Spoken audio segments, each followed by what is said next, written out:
Okay, good afternoon, everybody. Welcome to another edition of the Complete Sports Media's podcast. I'm your host, Darren Campbell, coming to you the second week of July. We've had a great summer weekend, and it continues on here. Lots to talk about with Jason Cameron coming in. First of all, how was your weekend? Weekend was good. Just basically had some friends over to watch the UFC on Saturday, and took it easy on Sunday because the fights were so good. The fights were so good this Saturday. Oh man, yeah. We were celebrating and we were having a good time. That's fun. Yeah, it was an incredible card. One of my favorite cards of all time. It's right up there with the top cards that I can remember. And yeah, I can't wait to break it down with you. It was super fun to watch. Incredible. We talked about it heading in as looking like incredible stacked card. We were complaining about Vancouver's card coming in because we saw this one at 291, which also looks absolutely massively stacked. And sometimes they don't deliver. We're a little bit disappointed because one or two of the fights that we were really excited for, something happens, quick fight, boring, whatever it is. This one just seemed to deliver top to bottom. 4 fights lasting less than a minute, UFC record. I can't wait to break it down. I want to talk about the weekend here, but man, that card, holy cow, I'm going to remember this one for forever and ever, I think. Yeah, man, it was spectacular. Like it was almost as if the fighters came into the octagon thinking, "I'm gonna have to eclipse what that other guy did," and I'm pretty sure I can. So Yeah. I'm gonna. Yeah, Yeah. no kidding. Yeah, it was great. And yeah, really fun. Let's break it down in a sec. I did want to talk about the weekend a little bit though. I had hundreds of thousands of people right out front of my place. We've got Cat Solano Kit Stays here, and there was over 60 performers. I think they had 6 or 7 stages, tons of street food. They had massive amounts of booths, and it is just unbelievable how many people come in and they're here for like 24 hours and then boom, they're gone. It is an insane undertaking, but a lot of fun. I came down here early Saturday morning and it was a nutty zoo. I could barely find a parking spot. I was like, uh-oh, I'm gonna have to park 10 blocks away and never get close. Luckily somebody pulled out pretty close to my house. I was able to park, get in, get myself situated and head out for the fights and stuff. But holy crap, does it ever just flood around here? It's kind of like the West End when they have the fireworks almost. It is unbelievable. And you've been on a couple of occasions, haven't you? Yes, I have. I haven't been in a couple of years, but I have been down there. I know how busy it gets.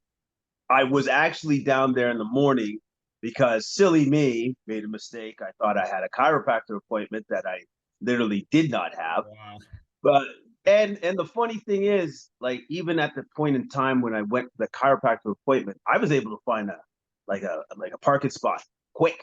And I was surprised because I didn't remember that it was kids' days. I only remembered once I pulled out, got out of there, and then I'm like, why is this street closed off? I And see. I'm like, man, that's a lot of people. Okay, it's kids' days. And that was like 10:30 Wow. that I found that. And it was already very busy. Unbelievable. Super busy. Holy cow. Yeah, that's crazy. Yeah. No, it was nuts here and always is. And even when I came home at night, all the streets are still blocked off and had to park far away. And I walked the street a couple of times. I decided to go down to the beach and see the remnants and see where people had gone. They've blocked off U Street now, and I think it's the summer. They had a DJ playing on the right on the street there, so they had people dancing on the street, and Oh, okay. they've already got a whole bunch of outdoor patios on all the bars and restaurants along there. So massive party there on U Street, and then down on the beach. Holy cow! I think there was a couple 100,000 people down there. Maybe it was insane. It was just super crazy that whole day and all through the night. And one of the top performers there. I really was excited that she was coming. An artist that I've seen on a few occasions over the years. She's won some awards like Junos, and I heard that she was actually doing a performance on Sunday that I would get to see because it wasn't up against the UFC. So this she had posted some flyers on some telephone poles around the neighborhood here, and it turned out to be one of the coolest concerts I've ever been to. It was held down at Jericho Beach on a sailboat that was anchored just off the beach, and they welcomed people to paddle up to the sailboat on their rowboats, in their kayaks, on their paddle boards, any floaty that they could bring out there. And they had a huge amount of people that tried to get sort of front row seats to the sailboat. And I stayed on the beach, but you could hear the music from the beach, and it was awesome. What a incredible backdrop. Amazing to see hundreds and hundreds, if not 1,000 people out in the water. And it was amazing show last night. It was a really cool way to sort of end a summer weekend with lots of music and lots of festivities and kids here. That's awesome. That sounds like really good. I didn't do any of that on Sunday. Instead, I, being the good friend that I am, I helped our mutual friend Elena. She had to move some of her stuff from where she was to storage, so I got the chance to move. Wow, I'm glad we didn't trade places there. I know, right? And here's the other funny thing. So as we're manipulating stuff and putting it into her storage, I'm like, wow, I haven't done this for a while. I don't know what I'm doing anymore. Yeah, you're losing your touch. Just being away from work for a few months, losing your touch. That's hilarious. Yeah, I know. I thought it was pretty funny. Eventually, though, I'm like, no, it's gonna come back. I'm just gonna wait for it. And then I'm like, okay, because Elena did something, and I was like, don't do that. No. And then she goes, oh yeah, that's a lot better. I go, oh, it's coming back. It's coming back. Right on. Yeah, just picture it like a truck, and you could perfectly pack it in there like we've done hundreds of thousands of times. Yeah, exactly. Right. Like it took a while, but she was grateful for the help, and I was glad to help because she was just basically moving into storage just like 3 blocks down from where I live. Oh, brilliant. Oh, that's cool. Oh, nice. Well, I'm glad I'm glad you're keeping in good touch with her, and yeah, it's nice that you could help her out. I would have helped her out if she asked, but she didn't ask, so I went to the Luckily, it wasn't a lot of stuff. Was he? Oh, that's good. I enjoyed myself, man. Go on our Instagram, the Complete Media Network, Complete Music Media, or the Complete Entertainment Media. Any of those Instagram channels has a couple of clips on the concert. Looks really cool. A lot of feedback from people that said, wow, that was unbelievable. I wish I heard about it. Hopefully they do more. I don't know if it's a one-off or it's going to happen all through the summer. They were raising money, and they were talking about a lot of the sponsors for it. So I kind of feel like it's not just a one-off. I think it was the pirate ship that was out there. It didn't have these like pirate ship type of flags that you normally see, but it looked like it, the one that's always down on Granville Island. So right. Maybe that was the boat, but it looked pretty neat, and it was very cool. I was blown away. I was kind of feeling like a bite to eat, do something, go to the beach. I went down to Kitts Beach, and local was closed. They ended up having a gas leak, and they had to shut down their entire restaurant for, I guess, the entire afternoon, evening last night. So I was like, oh shit, I'm looking for something to do. And then I saw these flyers and said, oh man, I got to go to check out the show. And it ended up great. I just grabbed some food from Safeway, went down to the beach, and it was a super fun night. Yeah. How was the audio? Like, where did they set that up? Like, was it coming from the boat, or was it on the beach? Yeah, it was just I guess, big speakers that were pointed towards the water, towards the beach, and yeah, the sound was pretty good. You know, on my first recording that I put on Instagram, you could hear a lot of talk from people around me on the beach, but I should have posted something, one of the videos I did later, but I just decided to put something up real quick.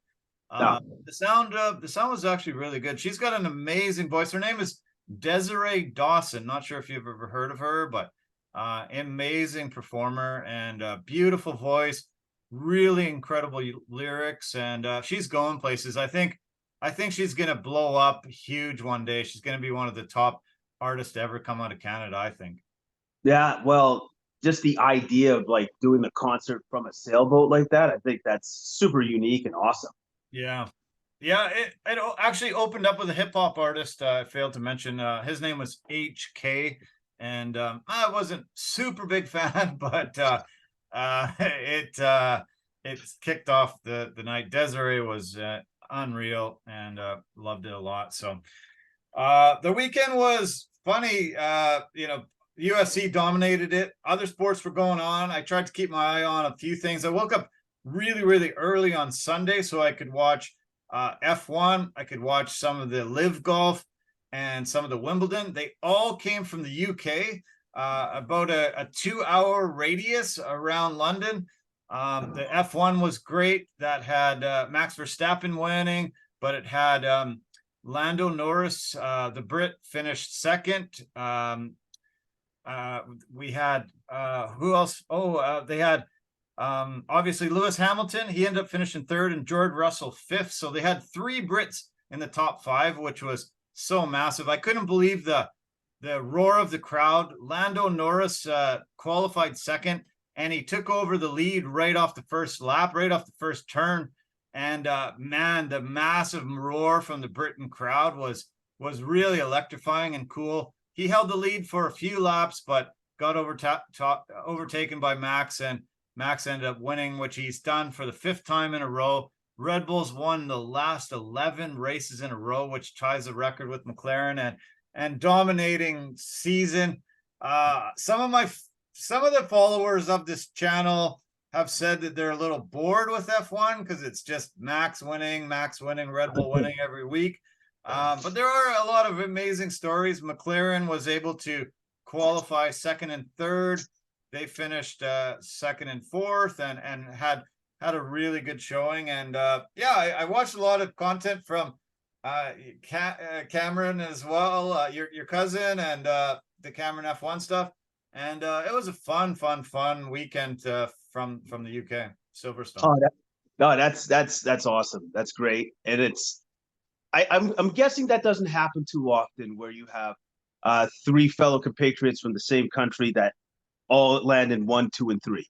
I don't think that happens too often. Yeah, no, it was way up. They were way up there on the top of the board. Not 1, 2, and 3, but 2, 3, and 5. So 5. Okay.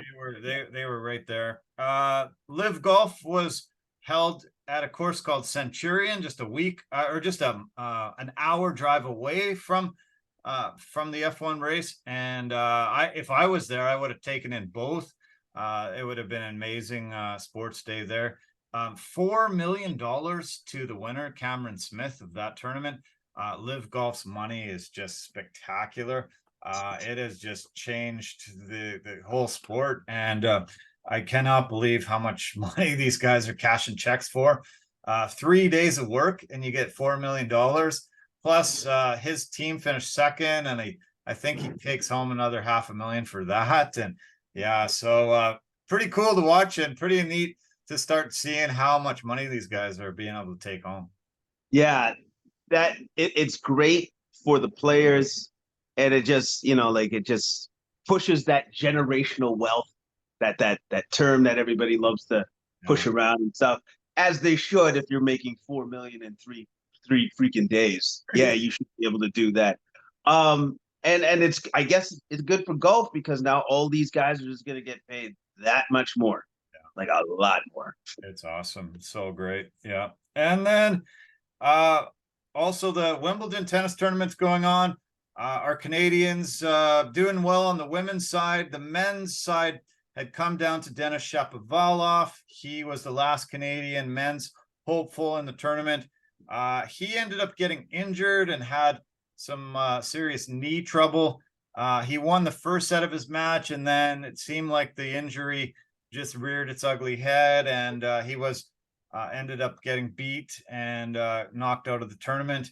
Looked really good in the early stages of this tournament, and started to get some hope that he was going to go far, but that injury sort of took him out, and that was pretty disappointing. But nice to see a good showing from the Canadian women, and it looks like Nikola Jokic and Carlos Alcaraz are on a collision course to face each other in the final, and the Joker going for his 24th major.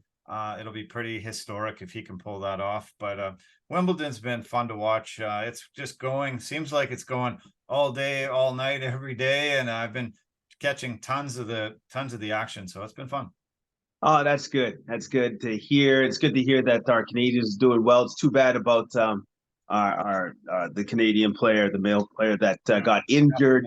Yeah, he's from Richmond Hill, Ontario, where I got some family, so I'm always following his career. He's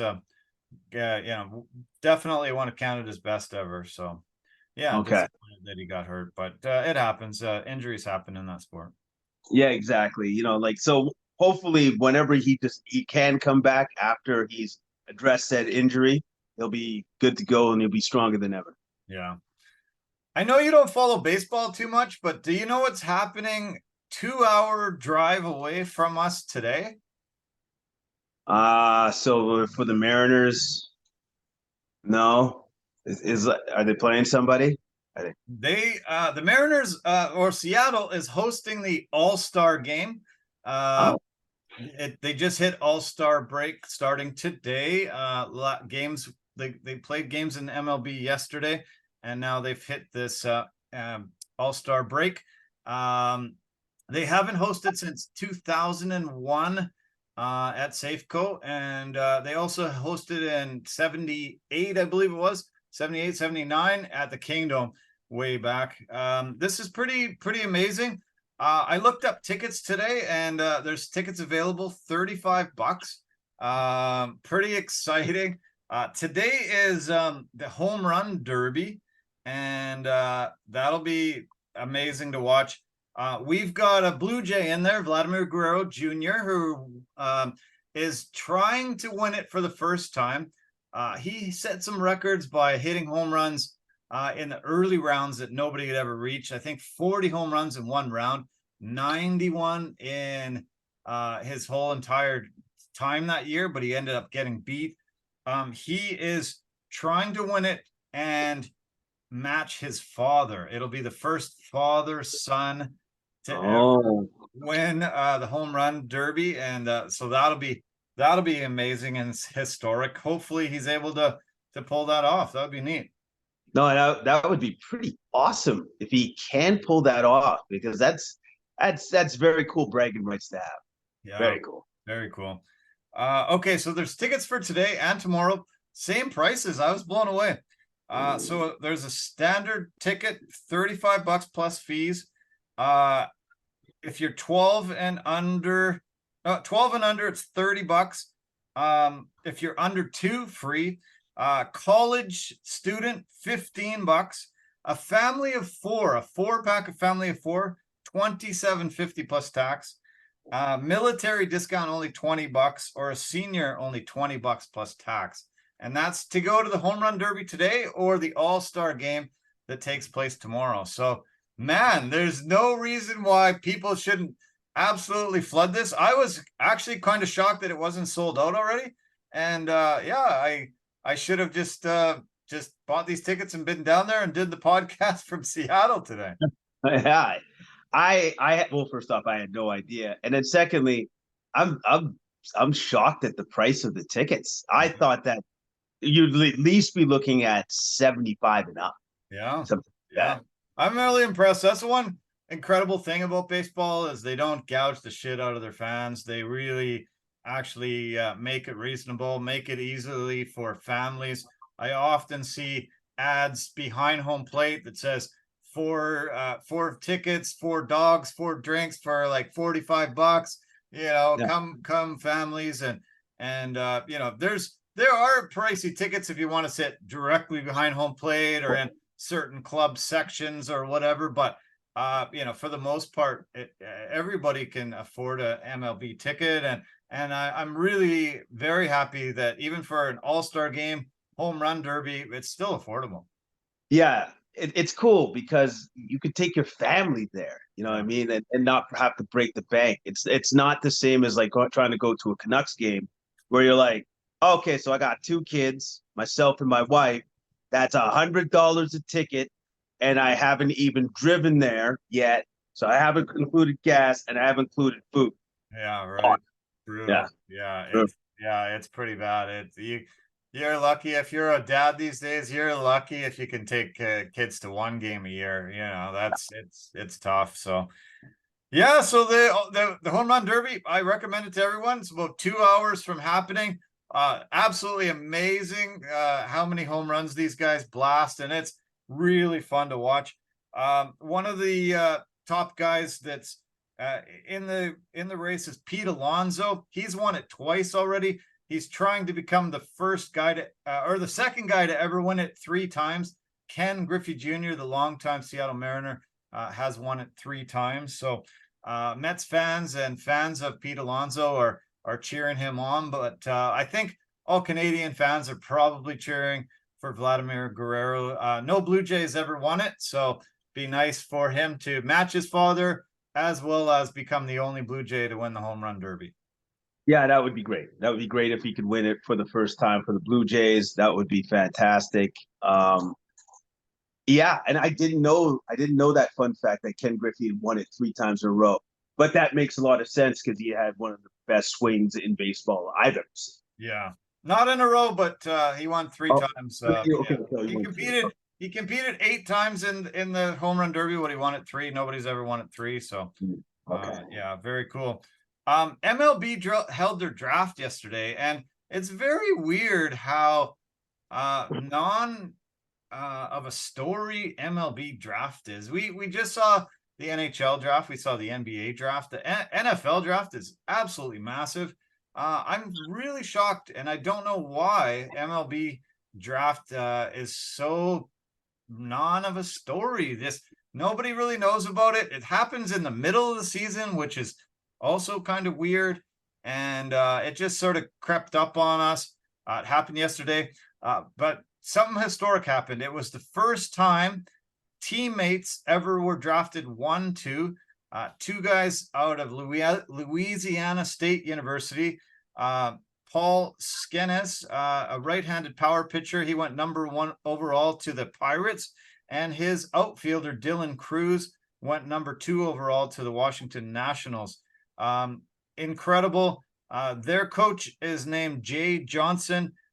He has to be super proud that he was able to have 2 guys drafted into MLB, number 1 and number 2 overall. It's historic and very cool, and it must be so easy for the program to recruit from now on if you've got that under your hat.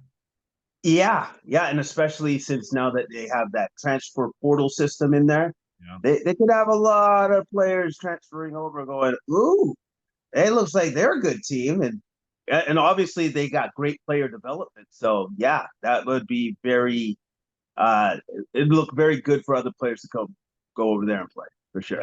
Yeah, can't wait. It was cool. I think the MLB now is something like 35 rounds of drafting, so maybe that's why it becomes so crazy. I think it's been up to 50 rounds, but it's been slowly cutting back. NBA's got 2.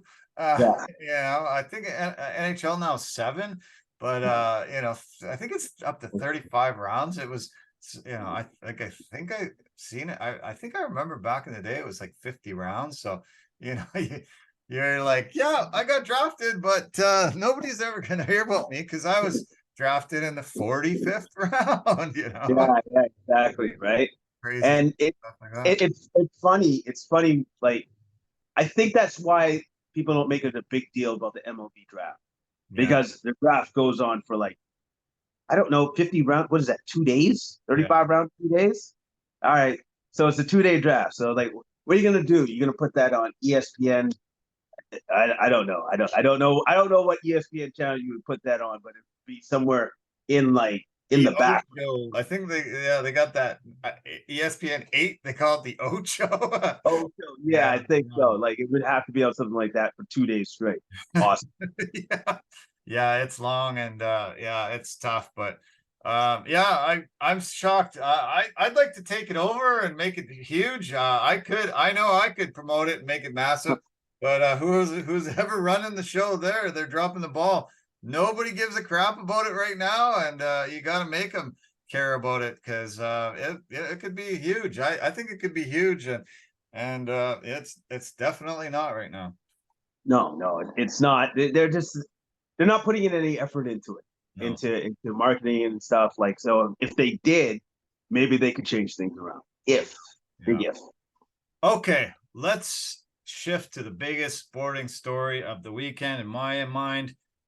To T-Mobile Arena, we've got UFC 290, two title fights on the card, as well as just stacked card throughout. Just we got early prelims, we got prelims, and then we got the main card, and we've got just historic moments.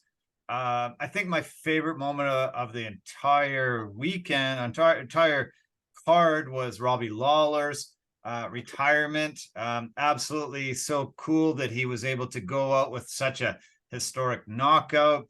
And I don't remember ever seeing a tribute video played while somebody's having a retirement. Gave me goosebumps. It made me a little emotional. I could see guys wiping tears from their eyes because it was cool. It was nice. It was one of the neatest, coolest retirements in the history of the sport, and they did it so well for a guy that's been there for so long and been in so many incredible fights. Very, very, very cool. I It was classy. It was like super classy, just the way that they set it up. But also too, for Robbie Lawler, he went out the way that he kind of came in, Yeah, with a bang. Like, he went out like that, man. Like, I was expecting quite a fight. I was expecting one hell of a knockout, drag out brawl. I guess Robbie Lawler had he, he had other thoughts. He had other thoughts. yeah. Yeah, he really, once he got a hold of Price's head with his hand, and then he started throwing uppercut and then shot to the temple, uppercut, shot to the temple, and then crumple. It was done. 48 seconds, and incredible. For a guy to be in that many wars, 41 years old. Said he hates training now. It's just so brutal, so tough on his body. So many wars he's been through. He actually got inducted into the Hall of Fame on Thursday for his second fight with Rory McDonald. And so that was cool. He was able to have his friends and family there for that induction. And then to go in, too many times we've seen guys that get into their late 30s or early 40s and they get brutally knocked out their very last fight. And you're like feeling sad for the guy. And you're like, wishing young people or people that don't know all the great fights of this guy's career, and he just kind of doesn't end well. But this one, it was perfect. Yeah, yeah, it was picture perfect, right? Like, it's the way that everybody wants to finish their last fight before retirement. Yeah. That's the way that they want to go out, and he did it though. He did it, and against a very, very good Niko Price. Yeah, really good. Yeah, I was quite surprised they fed him to such a tough guy. I thought maybe they'd give him a bit of a break, but no. And but he didn't shy away. He just came right in, just started throwing bombs and did it. He has the second latest debut from active UFC fighters. Andre Arlovski is the only guy that's been around longer than him in the UFC. Arlovski started at UFC 28 in the year 2000, November 17th of 2000. Lawler came in, UFC 37 was his first fight. That was May the 10th of 02. Nick Diaz came in 03. Clay Guida came in, and Jim Miller came in 08. Those are the active fighters that have been around the longest. The other thing about Lawler is he's the only fighter that was still around that fought in Pride. The only fighter that was around that's also fought in Strikeforce. And yeah, he's just one of those original gangsters that came in and was dynamic, won a belt, and has had just numerous incredible fights. Right now on UFC Fight Pass, they've got a bit of a showcase of the fight library of him. And yeah, go over to Fight Pass, check out some of those fights. You will be very happy you did. Yeah, he was always very entertaining to watch. Yeah. Whenever a Robbie Lawler fight was on, you're like, all right, man, this is going to be a good one. This is going to be one to watch for sure. He never disappointed. Usually. No. I mentioned briefly the Hall of Fame. That happened on Thursday, and I recommend trying to find some footage of it. A lot of amazing speeches, a lot of really moving moments when guys were inducted. I think it's the best induction ceremony probably ever for the quality of guys that are going in. We got Anderson Silva, Jose Aldo, Donald Cowboy Cerrone, Jens Pulver, and the Lawler and McDonald fight number 2. Man, like, just think of the legends that were getting inducted this Thursday. Part of International Fight Week, which is absolutely off the hook and incredible in Vegas. And just a really fun way of bringing in a huge amount of the classiest and the top fighters of all time to start the week, really generating a lot of momentum heading into Saturday. Yeah, that is. I've always wanted to go to the fight week just to see everything that they put on for like the fans and stuff. Right. And I know that they put on a good job. I know that they do that, and one of these days I'm going to have to do that. I'm going to have to check it out. Yeah, for sure. The other thing that blew me away about this Saturday's card was 2 fighters fighting entire fights with broken bones. Brandon Moreno broke his hand in the first round and lasted 4 more rounds and continued fighting with this broken hand. And Dan Hooker broke his arm in the second round and was able to get a victory. We talk about week after week is these are the toughest people on the planet, but they just blow my mind weekly. Just being able to somehow just put pain to the side and just continue to prove how tough they are. And they're going to put it all on the line, and they do. And for Hooker to get that win with a broken arm, I saw the X-ray, man. It was brutal. And he gets the victory there against a super tough opponent. I'm pretty sure for Hooker, when he broke his arm, I believe it was on this side, this arm. I think it was like he was blocking a high kick from Turner. Right. I think he broke it off like a blocked high kick. And that's the crazy thing. It's like, so did he do something wrong? No, he did everything right. It's just that guy kicks that hard. He broke his arm. Yeah. Blocking the kick. Unreal. Hey? Yeah. So shocking and crazy and amazing. I watched a bunch more of the card today. I just couldn't get enough of it. It was one of my favorite cards of all time, and it will go down in history as one of the best ever. It just was top to bottom spectacular. Obviously, the main event gets the biggest press and the most notoriety. Volkanovski, to me, right now, I believe is the #1 pound-for-pound fighter on the planet. And he dispatched another super tough, very high quality opponent that a lot of people thought was gonna give him a ton of trouble. And he just showed there's levels to this game. There's levels to the fighter, and he is just right up at the very, very tippy top. I said it right in the beginning. I said it before this fight started. I wonder how Volkanovski is going to look against Rodriguez because of, and I wondered that just because of how impressive he was against Makachev, who you could actually say probably outweighed him in that fight by about 20 pounds, and he damn near almost beat him, right? Yeah. And you could say that Makachev is right up there in that pound for pound discussion. So for what he did to Rodriguez, he blew him out of the water. Like, it was anticlimactic at the end of the day. Like, we saw all these great fights. I thought to myself, may see just one more great fight. And then it was like, or not. Or not. Volkanovski was utterly dominant, especially when it came to the grappling. Yeah. He made the fight easier for himself. Rodriguez is actually a very good grappler. He has the ability to get up, but Volkanovski is that much better than him and didn't allow that to happen. Yeah. Once he went down to the mat, Rodriguez is usually stapled to the mat. Yeah. Yeah, his takedowns were impressive. His ground control was just off the charts. He won those first 2 rounds handily, I thought, and then was able to land a really good shot in the 3rd round. Went down, took him down, and then did some grounded pound before Herb Dean ended up stopping it.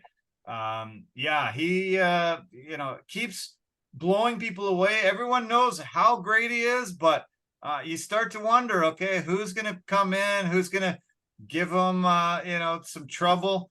And, this is a guy in Yair that you thought, okay, this is a guy that has very unorthodox style, amazing kicks, a lot of really incredible moves that most fighters just don't employ. And so how do you train for it? And, Volkanovski figured out the perfect way. Great game plan. That city kickboxing gym is absolutely off the charts and spectacular. I bet you not a person on the planet 10 years ago would have ever predicted that they would have so many incredible, great fighters coming out of there. We saw 2 guys on the card win in spectacular fashion on this, and we saw Adesanya sitting, cage side, trying to promote his next fight. And, that is, such a force to be reckoned with, this camp from New Zealand. Who would have ever thought, 3 absolutely spectacular guys coming out of that camp? Yeah, who would have ever thought from this little camp from New Zealand would just be a bunch of monsters. And on top of that, their coaches get a ton of credit because they're the ones that are strategizing these game plans on how to best approach these fighters that they're going up against, and they're knocking it out of the park every time. Yeah. Every time. Yeah, just incredible. He threw that right hook that was beginning of the end. I guess he has to have surgery on that arm. I don't know the extent to it. He hasn't divulged that. Neither has his team. Haven't seen anything today about it, but I've been scouring to try to find out what the surgery is, how long expected the recovery will be, because we want to know what's next. He went up in weight class, fought Islam Makachev, came really close to beating the best there. A guy that you like you just mentioned outweighed him by 20 pounds and was quite a bit bigger of a human being. It's very difficult to beat a guy that's that weighs that much more than you. But he had a great showing. We want to see him fight him next. That would be great. But also cage side was Illia Topuria. Topuria came over the barricade. They ended up doing a face-off, and Topuria decided to call him short, which seems weird because I'm pretty sure they're the same size, but he tried his best to give him a few insults and strum up the fight. But I would be excited about that fight, and I think Topuria, coming in 14-0 off amazing fight against Josh Emmett, I'd still probably be pretty intrigued by the fight, but Volkanovski just keeps knocking him down. At some point, we're going to be like, I don't think there's anybody that's ever going to be able to beat this guy. Yeah, because he's getting into that position now, that rarefied air where all of a sudden you're running through the top guys twice, right? I think it's a no-brainer for the UFC. I think Volkanovski, his next opponent, should be Topuria if it's not Makachev. I think if they want to make the money, it should be Volkanovski whenever he gets back from his surgery or whatever he's got to do. So whenever he's healthy again, I think that's what they should go for first. And if they can't get that, then it should be Topuria, because He's literally beating up everybody else. So why not this guy? I think that's what you got to do. And yeah, I'm looking forward to both fights. I think he fights Makachev again, no matter what. I think Topuria makes a lot more sense, in the short term while he recovers. Hopefully the recovery isn't very long and, we get to see that fight before the end of the year. That would be awesome. But yeah, these guys are going to he's going to have to undergo some surgery. And then I guess we'll find out, once timeline is there for recovery, when we might be able to expect him back. Okay. The co-main event fight of the night, absolutely an awesome war. Brandon Moreno, first Mexican champion ever, a guy that's had to overcome a ton. He had to beat a guy in Davison Figueiredo that a lot of people said the same type of stuff that we're saying about Volkanovski. Who can beat this guy? This guy is amazing. They had how many wars against each other? He was only training for him for 2 solid years as they had fight after fight after fight. He was finally able to put that Brazilian to bed, but unfortunately, another Brazilian stepped up, and this is kind of his boogeyman, a guy that's beat him twice already. And just like we saw Alex Pereira and Israel Adesanya, so a lot of people were like, well, maybe Brandon Moreno has some kryptonite. Maybe it's Alexandre Pantoja, and maybe it still is. Pantoja was able to win a split decision. I don't think it should have been a split decision. I think it was clear that Pantoja ended up being the best fighter that night. But man, was this an incredible fight to watch. It was an absolute all-out war. It was. They gave as good as they got, each guy. Like I noticed that whatever Pantoja hit Moreno was very quick to strike back immediately. Yeah. And it kind of went back and forth for both guys. It's like, you hit me, I'm gonna hit you. Yeah. And it was like they were playing the game of, I can't get this guy get it too far ahead in strikes. Sure. And I won't, right? So their volume was incredibly up for both guys. You could see the wear on both of their faces. They had been hitting each other in the face for a long, long time. Yeah. Now, do you think it was because of Pantoja's, I want to say it was the 5th round where he backpacked Moreno, which kind of solidified the win? Even though he wasn't doing any damage, he did solidify the position up against the cage. It's the way to end it. So yeah, I've got some statistics here. Yeah. There was Moreno outstruck him total strikes by 6, 167, 161. Super close. Oh, wow. Significant strikes is a little bit more of an advantage for Moreno, 147 to 129. The biggest difference, though, was Pantoja landed 6 takedowns out of 11 attempts. Brandon Moreno only landed those 2 out of 4. And most of the time, the fight really went back to the feet very quickly.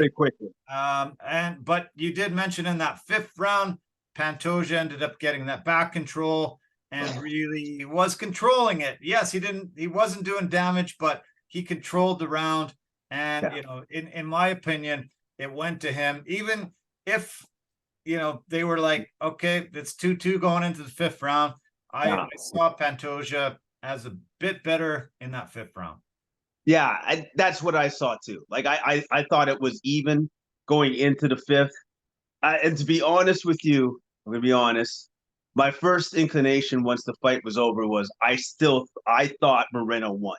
Okay. Because my thinking was this. Okay, so he did control the position at the end of the fight in the 5th round, but it wasn't enough damage for it to sway my opinion of who won the fight. I see. That's the way I saw it, but I could see why the judges went the other way with Pantoja. I honestly didn't think whatever was the outcome of that fight was the wrong. I didn't think either way was wrong because it was super close. Yeah. I've got the score cards in front of me here. Derek Cleary had it 48-47 Pantoja. Junichiro Kanijo had it 48-47 Pantoja. and Ben Cartledge had it 49-46 Moreno. That card I didn't agree with. Yeah, it seemed a little too skewed in Moreno's fashion. I don't think he won 4 out of 5 rounds, and so that was really quite weird. And it would be nice to chat with these refs and see what they said, see what they saw, and ask them why they had it. I think the UFC should be considering doing that, just to sort of legitimize it a bit more and see why and where he saw the advantages in those rounds. But that card didn't make sense to me. The other cards did. I could see it. I actually was what I wrote down on my scorecard was actually 49-46 for Pantoja. And I thought there was some super close rounds early that I just gave to Pantoja. I just thought he had a bit of an advantage. You see the striking numbers don't tell it, because, some rounds the guy's like 35-17. The other rounds are like a little bit closer. But anyway, like you say, I wouldn't have been sad if it went the other way, because this was two guys giving their all, battling it out, amazingly razor close rounds every round, I thought, really. Yeah. So now here's the next question. All right. That fight was awesome. Yeah. That was just an amazing fight. Yeah. So now is this Moreno's career trajectory where he goes, so now I'm going to have to fight this dude for another 2 times. I'm just going to train for this guy now for another 2 years. Right? Yeah. Because if you're the UFC, why would you not want to see this again? Yeah, exactly. Like honestly, I know they could actually go in a different direction, but I would want to see this again. Yeah. Like immediately. Like, I don't want to take time to think about it. Just make it happen again. Yeah. Well, it makes a lot of sense, because, they put on 4 fights with Davison Figueiredo because they were super exciting and very amazing. And the one thing that, sort of swayed it, made you think, yeah, sure, because they were sort of 1-1, 2-1, then it was like, okay, I could see it. Now that Pantoja's got those 3 victories, I know one's sort of an exhibition and stuff, but now he's got he's got sort of that advantage. Maybe they go in a different direction, but but how exciting was that? And I think people would welcome it. I don't think very many people would be opposed to it, other than the guys that are below them in the rankings, really. Yeah, exactly. Like I don't know how you can oppose that. And then going back to what you said about he did lose this guy 3 times. There was another champ that lost to his boogeyman 3 times. But we know how that ended. Sure. Right? Yeah. That was just a tiny bit different, because the two losses were in kickboxing. Outside the UFC. So I don't think we're ever gonna see a 4th fight matched up with 2 combatants where the first guy's 3-0 in the UFC against the guy. Yeah. I doubt that'll ever happen, but there was different circumstances with that one that sort of led to them giving him another shot. Yeah, true enough. I just hope the UFC does the right thing and just runs this one back, because it was just a pleasure to watch. It was an extremely enjoyable fight to watch, and I'd love to see it again. Yeah, me too. Yeah, it was fantastic. It got fight of the night. They both got an extra $50K, and I was just mesmerized by it. Loved it. Just couldn't get enough of it. And I would sign up today for a I guess 3rd matchup. And it would be great. It's awesome that flyweight division. They were talking about, getting rid of it a long time ago when Demetrius Johnson, they said, wasn't moving the needle, and they were really frustrated. They didn't think there was enough KOs and there was enough excitement, and it's so good that they didn't do that. Yeah. It ended up in their favor that they didn't fold the whole division, which I always thought was ridiculous anyways. I kind of still think that there was something to do with Demetrius as the champion and why they wanted to fold the division, because him and Dana weren't seeing eye to eye. By the way, Demetrius Johnson still is one of the very best mixed martial artists on the planet. Yeah. That man doesn't get enough credit. There's a reason for that. UFC tries to shut him up. It's fine, but we will give him his due. We will give him his flowers here on this podcast. Demetrius Johnson is awesome. And Demetrius, that's the vision he built. And I'm glad to see that it's still there because it still has awesome fighters. Clearly. Yeah, I've seen so many great fights in this division. Can't get enough of it. They can bang and they can have great takedowns and great reversals. And, they are very, very true mixed martial artists that, I don't see boring fights in this division. I really just don't. No. You don't see boring fights. They have the ability to fight at all levels at all times. And the other great thing about these guys is they do not run out of steam. They don't tire. They're just going to keep throwing and kicking and grappling. It's awesome. It's spectacular. And that was definitely one of the best fights of all time. Greatest title fight we've seen in a long time. And it lived up to the billing. And I could see the UFC running it back. So we'll keep our eye out, and I'll let you know if I do hear that. Okay, let's break down a few more fights on this card. This middleweight battle between Robert the Reaper Whittaker, former champion, a guy that many said is the second best fighter in this division and has been for the last 5 years. Came up against just a immovable force, and Adesanya not able to vanquish him. But a lot of people thought, okay, he's getting this number 6 guy, and Dricus du Plessis, and or number 5, I think he came in ranked. And this should be an easy walkover. We've seen du Plessis have some pretty spectacular first rounds, but always get gassed out and just not really be able to impose his will past that first round. Many people thought Whittaker was going to win. He was a big favorite at minus 345 with Dricus coming in at plus 265. And it just did not go according to plan.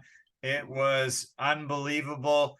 Dricus looked incredible. One thing that just recently came out that I wasn't aware of was that his nose was so badly broken that he was only getting in 8% oxygen through his nose. And it was severely hampering his ability, his cardio, his everything. And he was able to get surgery, fix the problem. And it might have been one of the biggest factors why he won this one. Yeah, because he had, you know what, first off, let me just say this. For him to reach number 5, not being able to breathe, pretty much, like that in itself is freaking amazing. All right? That is absolutely amazing. And so now when he says, oh, so when I fought the number 2 guy, I could actually breathe throughout that course of that fight. So that was cool, right? And you're like, what do you mean by you could breathe? Like you couldn't breathe before? No, not really. I was impressed just from his movement, how he looked. I thought Whittaker looked great too as well until he got countered in the second round by that huge right hand. Okay, because I've seen Whittaker take huge punches before. Yeah. I just didn't think it would have affected him that badly, but it did. He was shook up. And then I thought the actual shot that really put Whittaker away was when he was up against the fence and du Plessis fed him that hard shot to the body. Body shot. That's what hurt him badly. And that shot in particular is what really ended the fight. Yeah. A lot of fighters should take that and as a big prime example of don't go head hunting. You get a guy, he's going to be turtling up, he's going to be protecting his head. You just rip a shot to the body. That's going to be unexpected. It's going to drop him. Usually it drops his hands, but it dropped him to the canvas. And boom, Mark Goddard had to stop it. It was done deal. And it was mind-blowing. It was actually pretty shocking that he was able to be that dominant. Whittaker has been one of those guys that you can count on to be tough as nails and winning almost every entire fight he's had in the UFC. And du Plessis comes in. He was kind of an unknown only a year or two ago. He was on like the early prelims in Yeah. December.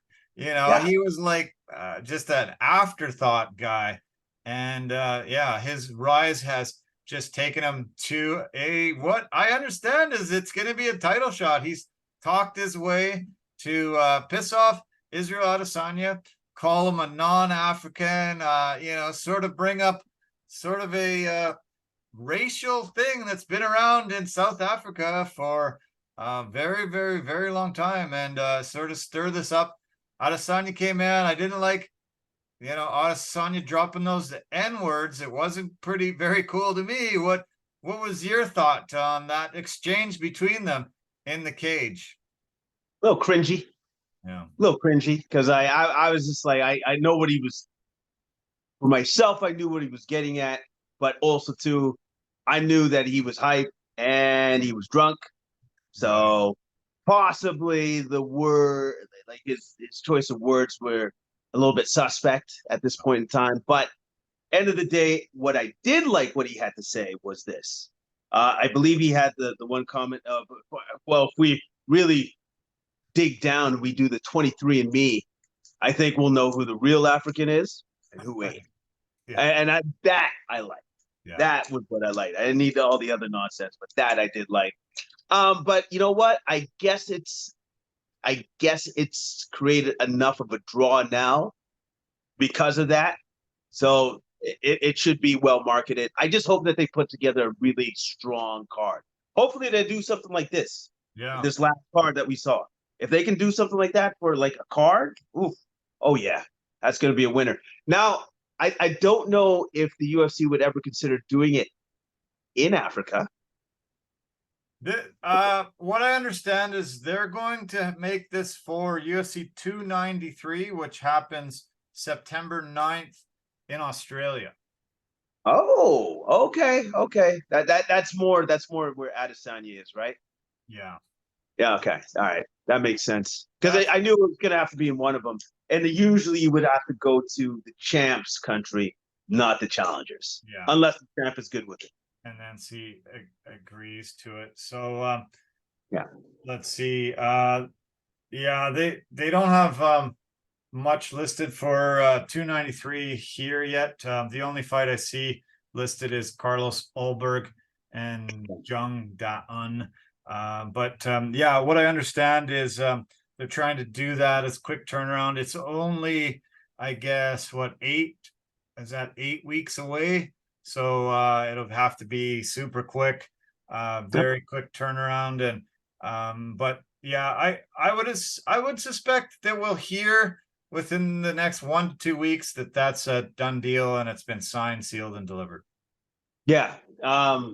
Did you say 1 to 2 weeks? Yeah. That hopefully, yeah. That'll definitely be a thing. And again, I just hope that they make that a strong card. Strong card, a lot of names, man. I feel like there'll be a huge amount of guys locally from there, as well as a lot of guys from that part of the world. They're definitely looks like they're going to make that a very big card. I think they're having it in one of the stadiums where they've had before 60,000 super massive. So you'll need to have a lot of drawing power. But yeah, I wish Adesanya would have chosen his words a little better. I thought it was a little offside, him saying that. I know that he's really angry because what Duplessis has said, and he even sort of reiterated it today when I saw some of the comments, was that he's the only African guy that's in the top that lives on African soil, breathes the African air, has always been staying there, was born and raised, and still is there. The other African champions we've had are either came and left and live in the US, or Adesanya lives in New Zealand, that kind of thing. And he probably was just trying to use it to stir it up. I don't think it was racial in a sense, in a big sense, but the history of that country, all the things that have gone on there, you got to be smart to know that that's going to just come up. It's going to stir things up. And I don't like that it's racial. I wish that could stay out of the UFC and they could just, strum up the fight, because these are two top mixed martial artists that we want to see combat against each other. I wish I hope it doesn't really come into like a race war and stir something up that has sort of been, squashed and dead for, many years down there. The people get along way better than they were. And, it's not something that I wish had been brought into the whole occasion. Well, yeah, but at the same time, Duplessis sees what's going on. Right. He sees what works, what doesn't work. Yeah. How do I become relevant? Yeah. And what he chose to say and do, right? Yeah, that's gonna piss him off. Right. You want to press a hot button? That'll do it right there. Yeah. And he knows that. Sure. So that's why he pressed that button. Yeah. And then so why does Adesanya react that way? Who would appreciate that? Who would appreciate somebody saying that to you like that? Yeah. And on top of that, the guy being the white South African. Right. You know what I mean? Yeah. So yeah, that's going to be a problem. That's going to be a huge problem. Either way, at some point in time, they're going to settle it in the octagon. Because at the end of the day, the greatest thing about that sport is this. I don't like that guy. So it's going to be great when I get into the ring, into the octagon, and I get to punch him in the face. Yeah. That's going to be awesome. Exactly. Yeah. Totally. Yeah. Very much agree with you. That's one of the beauties of the sport. They can say and antagonize the heck out of each other, and the proof's in the pudding. Get to punch the guy in the face, and Duplessis is, using tactics that a lot of fighters don't use. It's in the fight business, and you're trying to strum up enough. He hasn't been relevant. He hasn't been known.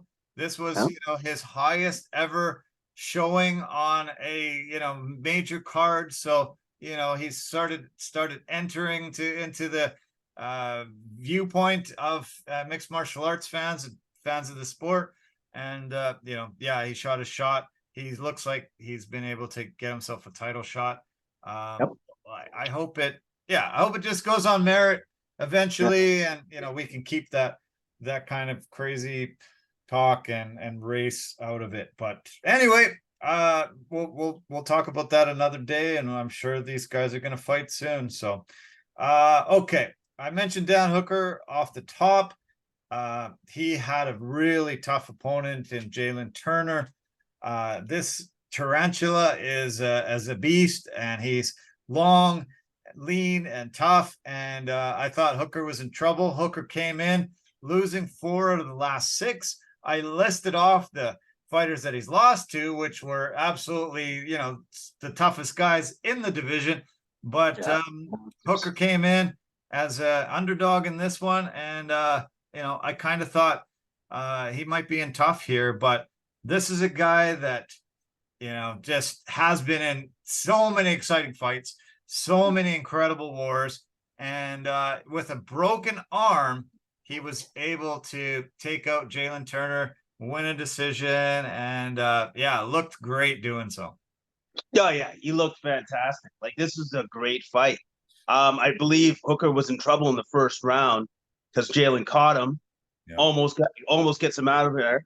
Round 2, Hooker turns it around, flurry against the cage on Turner, almost gets him out of there, I believe, with the rear naked choke. And then the round 3 was just fantastic, man. Like, it was a good fight. But that was a great fight. Yeah. But what Hooker showed was that, don't forget about me. I'm still really good. Yeah. Yeah, I loved it. He was in a bit of trouble in that first round. That second round, once he noticed that he hurt Turner, he just went at him, and he was landing some amazing shots, super accurate. Every shot he was just throwing was hitting, and Turner was in serious trouble. And if the fight lasted maybe 5 more seconds, 10 more seconds, or that second round lasted about 5 or 10 more seconds, he wins that. He had him in a rear naked choke, and it looked like there was no way he was getting out of it. Woo! Yep. Buzzer goes Yep. off, and they had to go back to their respective corners. He almost had him out in the second round, but he had to weather that. It was 1 round apiece. Went into that third round, beat him, and got the decision victory, and said, "Yeah, hey, don't forget about me. I am still in here, and I'm still one of the top guys." And it was nice to see. I'm a Dan Hooker fan. I was disappointed that he was on a bit of a downslide, but very impressed with this performance. No, yeah, no, I was super impressed. I was super impressed with his toughness because he could have wilted in that first round, especially having gone through those wars that he just didn't come out on the other side with a win, right? So once you lose all the time like that, it kind of gets easier to lose. Yeah. But he did not do that. He did not quit on himself, and he was able to turn around and get a big win against a really, really tough Jalen Turner. Yeah. This fight was supposed to take place on March the 4th. They had to cancel because of some troubles. I also, when Jalen Turner missed weight on Friday, I was a little concerned. I was thinking, okay, I forgot why they postponed it from the March 4th. And I thought, okay, this fight's never going to happen. Then when Turner stepped on the scales and he was 158, I thought, this is kind of brutal. This is not cool. Hooker might be in trouble here. And he just said, forget it. I'll take 20% of your purse and I'll get my win money and I'll get a big victory. Loved his interview after. He's got such a good personality. He was super fun to hear from, talking to Joe. And it was a great night for him. And I loved it. One of my favorite fights of the night for sure. Okay, the fight that kicked off the main card was one of 4 fights that ended within the first minute, a UFC record. No cards ever seen that before. And this is a guy, Bo Nickal, who came in with tons of fanfare. He won his 2 fights in the Dana White Contender Series. After the first fight, Dana's like, I don't think we can let you in. You're only 3-0. Like, come on, that's not enough. Give me one more spectacular win in this. I'll really consider it. He did. He's come in, had a really great first victory. Came in against a guy here who was a late replacement, and Nickal was a huge favorite going in, but Woodburn is so stocky and huge for his size. You thought, oh, if this guy lands some shots, look out. And it turns out Nickal was the guy that you had to be worried about. Had the power, had the amazing accurate strikes. He stiffened him up with 2 shots, dropped him, and holy cow, this was a shock. Nickal's supposed to be the guy that comes in and wrestles you to death and wins, but he showed he's super well-rounded at this young age, this inexperienced relatively, and got a massive win to start off the main card. You know what? It just shows that he's growing at an exponential rate, because I would say in that first fight, we didn't see this kind of striking accuracy and like just the smarts on how to do it and where to hit and all that sort of stuff. Nickal was impressive from what he did to Woodburn, even though he was a late replacement. I guess there's a reason why this guy doesn't do prelim stuff, main card pay-per-views. Yeah. That's all we've seen him on so far. And if he keeps doing stuff like this, that may be all we see him on. Yeah. No prelim stuff for this guy. Amazing. Yeah. He I couldn't believe how much he stiffened him up with his first shot. And then, you saw Woodburn trying to get his wits, and then boom, he stiffens him up with his second shot. Then just landed a beautiful left uppercut that dropped him. Overhand right, and it was over. Just wow. And what an awesome way to kick off the main card. Very, very, very good. The prelims, there was prelims and early prelims. A lot of people didn't see the early prelims and never usually do. There was some spectacular fights I'd like to break down on the early prelims, but let's go to the prelims. And Well, we mentioned Robbie Lawler off the top, but Yeah. just say, what an incredible way to finish a career. A guy that came in, 41 years old, had been through a massive amount of wars. They put him in against Niko Price, who was very, very, very good welterweight, and Lawler really just bullied him. Was able to get that back head control and just start hammering that left into him. And wow, it was shocking when he just crumpled, and you were like, "Whoa, that's it, that's over! Holy cow!" It was just unbelievable. Also, only lasting like 38 seconds. That's 38 seconds. Yeah. unreal, amazing. Well, I counted how many shots Lawler gave to Price in that fight. Four shots. And one of the shots, I know when he crumpled, hit him in the temple, which obviously shook his equilibrium. And I love the fact that Robbie goes, "Oh no, he's done," and walked away. Yeah, just walked away. Classic Robbie Lawler style. And like, so if you want to talk about like walking off into the sunset the right way, that's the way you do it. Right. Do it Robbie Lawler style. Look down and be like, no, you're done. Yeah. That's I love KOs like that, where it's just walk off. Okay, you're done. I'm done. Yeah, next. That was very cool. And then to be able to go into the middle of the cage talking to Joe Rogan, and they pull up a highlight reel of your career. You don't see a guy like Robbie Lawler shed tears, but he was tearing up almost immediately. The crowd roar was just deafening, and it was awesome to see so many amazing moments in this guy's career, where you see his split lip and he's just screaming, "I'll always go for the knockout." And you just know this guy he just looks like a fighter. He just looks like a guy that should have been in the UFC and should have been through this. He was just born for it, in my opinion. Well, yeah, he looks like a guy that like I don't know how many kids he has, but I'm sure this kid goes, "I'm pretty sure my dad can beat up your dad." And I'm pretty sure my dad could beat up all the dads in this classroom right now if they tried to jump him all at once. Yeah. Like, that's the way he looked. I've seen him in real life. I've seen him. I actually have a picture with Robbie Lawler. Sweet. We were crossing a street. We were in Seattle. I think it was one of their first UFCs. We asked him if we could take a picture. He looked angry. I thought this might be the end for both of us. But he was gracious enough to give us his time, and we took the picture and stuff. But we were not going to hold him up for too long. That I can guarantee. Yeah.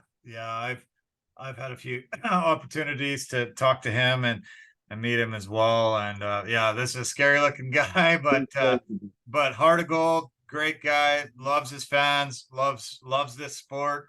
And he was spectacular in victory there. Conor McGregor was enticing him a bit. He was stirring it up a little bit on Twitter. He said, "This guy's going to be back within the year. Retirement, my ass." And somebody brought it to Robbie, and he said, "Why, does he want to fight me? Oh, yeah, maybe I'll fight him if the money's right, maybe." And so I don't know why Conor decided to wade in there, but Robbie was game as long as the money was right. So yeah, well, you know what? If there's one thing about Conor McGregor, is if he opens his mouth and he goes, "Well, I don't know, I might want that fight." Well, you got to take that fight, man. It's still a huge draw and can make you a ton of money, right? So yeah, if Robbie Lawler would ever consider coming out of retirement, it would probably be just for that fight.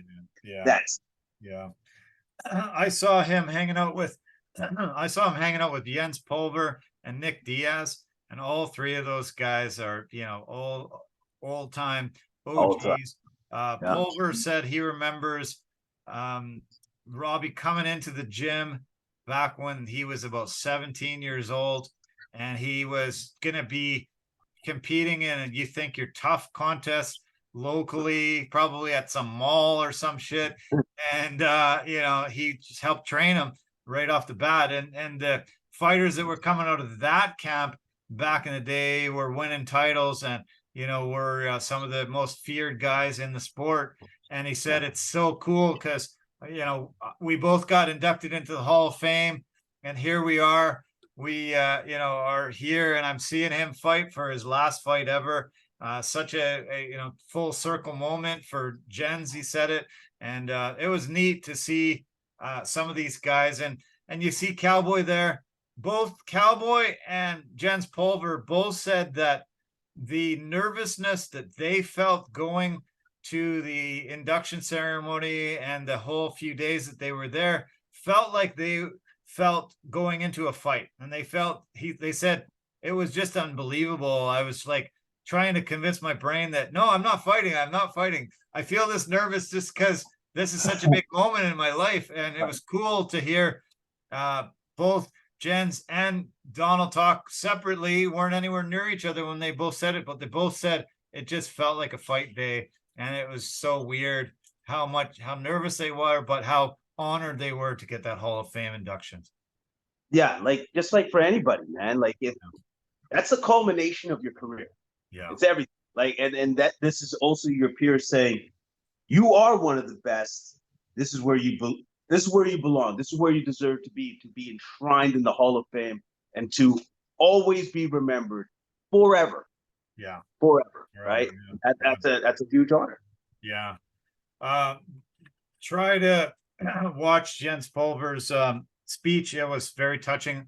I've read Jens Pulver's book, and I've always been a big fan of his. I really respect him a lot from everything he's overcome. Really crazy life that he's had to leave. Some of the quotes, one of the quotes that he kept going on all weekend was time is your greatest gift on the planet, and every time somebody gives me their time in their life, it means the world to me, and I honor them. I treat them really, really well, and I can't even believe that they're giving me their time because it is the greatest gift we have. And I loved hearing that. He talked about he almost he came close to killing himself. He came close to killing his father. He said that he's always wanted to write a book and basically say that if he pulled the trigger at those two moments in his life would not have turned out this way. And he said, just one single second of my life, I could have had none of this. And luckily, I chose not to do that at that moment. And I've had an incredible, great life. He's super appreciative and brilliant, and he's had some very, very, very low moments in his life. And it was very touching to hear how grateful he was to be recognized this way and get this induction. It was amazing. Yeah, you know what? I'm gonna have to take a listen. Hopefully, it's on YouTube. I'm sure it is. But anybody that's ever like overcome something so monumental in scope in their lives, it's just that much sweeter. Yeah. Like knowing that it could have gone this way if I had made that choice then, but there was still a ray of hope there, so I didn't. Yeah. Right. Yeah. Yeah, it was unbelievable. Yeah, super impressive. All the speeches were great, but that one stood out for me. Okay, the catchweight fight between Tatsuro Taira and Edgar Chavez. I'm just gonna blast by. It was, it was a fairly good fight, but Taira had the advantage, especially once he got it to the ground. Very big control of the ground, and he was able to grind out a decision win. Yeah, exactly. Chavez's best chances to win that fight was on the feet, but Taira wouldn't allow that to happen. Grappled him, got him to the mat numerous times throughout that fight. Grounded out victory. Good victory for Taira. Yeah. There was a huge Mexican contingent there in the stands, and they were really loud. Every time Chavez ever got any types of opportunities there, they were really, really huge, but Taira used a great game plan and just kept him on the ground and grinded out the win. Okay, now we come to a women's strawweight fight. And this was supposed to be a absolute blowout for the other girl. And Denise Gomes ends up getting a massive, quick 20-second KO. She just rushed her, started hitting her, dropped her with three successive rights. Once she got down, she hit her with a lot of lefts. She tried to get up. She brought her back down. And Jason Herzog came in and stopped that fight. Shocked the world. Super big underdog, was able to get a very, very big win and give Yasmin her first loss ever. It was amazing. Yeah, man. She was undefeated, and she was so favored. So for the fight to end that way was quite shocking. Yeah, quite shocking. Yeah, like. But the overhand rights that she hit Jasmine with, those two, especially the first two overhand rights, were perfect shots.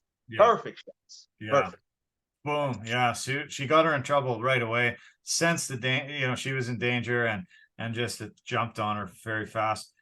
There was people say that it was too quick a stoppage, but I don't think so. She ate so many shots, and it was the beginning was inevitable, really. I thought. Yeah, she tried grappling her as she was being pulled away, but man, she ate some serious leather, and it was done. She got $50K for it, one of the performances of the night, and didn't take any shots, so she should be able to run it back very soon. And yeah, Brazilian beat the Mexican there, so very impressive. The fight that kicked off the prelims was a rematch between Jimmy Crute and Alonzo Menafield. The first fight, Alonzo won, but it ended up being a draw because he was assessed a 1-point deduction for a fence grab, and they had to run it back. And once they ran it back, Alonzo made sure this was not going to the judges' scorecards. He used his absolute power. And then he decided, okay, you're going for a takedown. I'm going to put you in a guillotine choke, and I'm going to end it this way. And he was able to, once he got on top with that guillotine choke in, immediate tap from Jimmy Crute. It was not going any further. Yeah, because Menafield is a big man, a big, strong, powerful human being, right? Amazing, so once he stuffed the takedown attempt, which I was super impressed by that, and wrapped in the guillotine and then mounted him, which that's a nasty neck crank with the guillotine choke. You better tap, man. Yeah. You better tap. Like that is just painful. You can hurt yourself, and you're gonna go to sleep. Yeah. All of that. Oh, man. Yeah. No, he was in serious trouble. He had to tap. He knew it, and it was over. So yeah, Menafield gets the very big win there and moves forward. Crute is super tough and super great. No reason to hang your head because like you say, Menafield's one of the most powerful human beings on the planet. That guy is just so incredibly strong, and a nice victory, being able to stamp it after getting their draw there. So very nice. I know you didn't see the early prelims. I do want to mention the Jesus Aguilar beating Shannon Ross. Incredible, absolutely massive overhand right that just dropped Ross, and it was a absolute one of those walk-offs. He kind of walked over him and was standing over him, and he looked like he was going to grab his hand to pull him up, and Herzog had to come in and shove him off of him to say, like, no, I don't know what you're doing. Just get the hell out of here so I can tend to this guy. It was an immediate stiffening slam. His head hit the canvas because he was out before he left his feet. And it was one of those spectacular highlight reel KOs that we're going to see for years to come. That's awesome. That's awesome. And that was the first knockout, right? Of the UFC. Like, it was under a minute, right? Yeah, that was it was 17 seconds. Yeah. It's almost like they were trying to outdo each other. It's like, I think I got the fastest knockout. I don't think anybody should come close to beating me. It's like, Well, some people came pretty close. Yeah, exactly. Yeah. It was the second fastest KO in the flyweight history. Dustin Ortiz has the fastest, but 17 seconds. Holy cow. Very, very, very quick, and really nice way to start getting people's blood flowing. The fight that went right after that was Cameron Saymon beat Terrence Mitchell. The South African fans got pretty stoked when Saymon was able to get that. And that one only lasted a couple minutes, so it was over pretty quick. And yeah, it was one of those nights where we were going to see some awesome drawn out fights, but we were going to see some incredible early KOs. It just had everything. It had everything that I wanted, and it delivered both big time. Oh, it definitely delivered. By far, one of my favorite UFCs to watch. One of my favorite UFCs ever. It just delivered on every front. Yeah, big time. Okay, now we turn to this week's card, and to me it looks like one of the worst cards they've ever put together. It's brutal. It's brutal. Like, it is brutal. I'm sorry, but I shouldn't say this, but because people, want to tune in and want to watch fighting every Saturday. If you got a wife, if you got a girlfriend, take a pass on this, take her out, do something fun with her. If you got kids, do the same. If you're single like me, no, I'm not saying single. If you like me and single like me, single like Jason, and you're able to watch this card, do so. I'll tell you, what I've seen when I broke it down a little bit. We've seen cards that look pretty bad, and still, there are some exciting, fun moments to watch. Let's hope there is. I do like Holly Holm. She's been one of those long-time combat women that's had a great career. We'll see how she is. She's 41. She's really looked a lot slower in the last few fights, and I've been wondering if it's starting to be time to hang them up. She's fighting a woman that's has won 3 in a row, and Mayra Buena Silva, and she's got some very big submission wins recently, and that's not Holly's game necessarily. So I don't know. We'll see what Holly we see. If Holly can keep this standing, she's going to win this one. If Silva takes this to the mat, I think the edge goes to her. We'll see how it plays out. Yeah, I would agree with you on that. I'm guessing that Holly Holm worked on a lot of takedown defense, because I believe I agree with you. I firmly believe if she can keep this fight standing, it will give her the greatest chance to win this fight. Yeah, definitely. We'll see. She's a former champ. She's 3-1 in her last 4 after she went through a really rough patch. We'll see what Holly Holm puts together. This was not supposed to be the main fight of the card.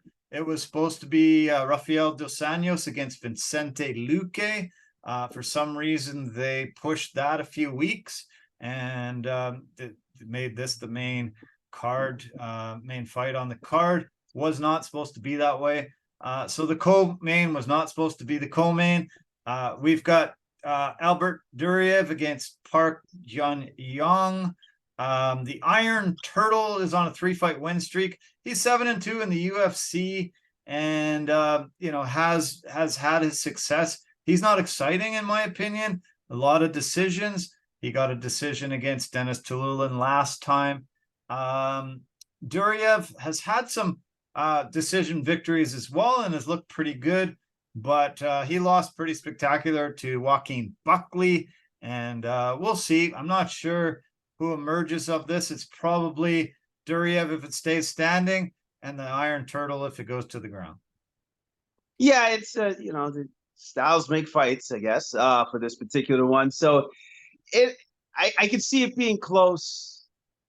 I don't know. I'm gonna go with the Iron Turtle. You want to know why I'm gonna go with the Iron Turtle? He's got a cool nickname. That's why I'm going. Okay, all right. Sounds good. Okay, the heavyweight fight between Walt Harris and Josh Parisian. I'm not really super excited about this. Harris, I think, is a bit a little bit stronger, a little bit tougher, but he's 40 years old now. Really hasn't won in what it's coming up 4 years now. So that's a pretty long stretch. Parisian always loses to top level heavyweights, never has really had a good performance against somebody that's up there. So I'm leaning towards Harris in this one, but he is getting along in the tooth, and he will not last. He won't not look very good if it goes to the second or third round. Yeah, yeah. I'm leaning towards Harris too. I didn't realize he was in his 40s.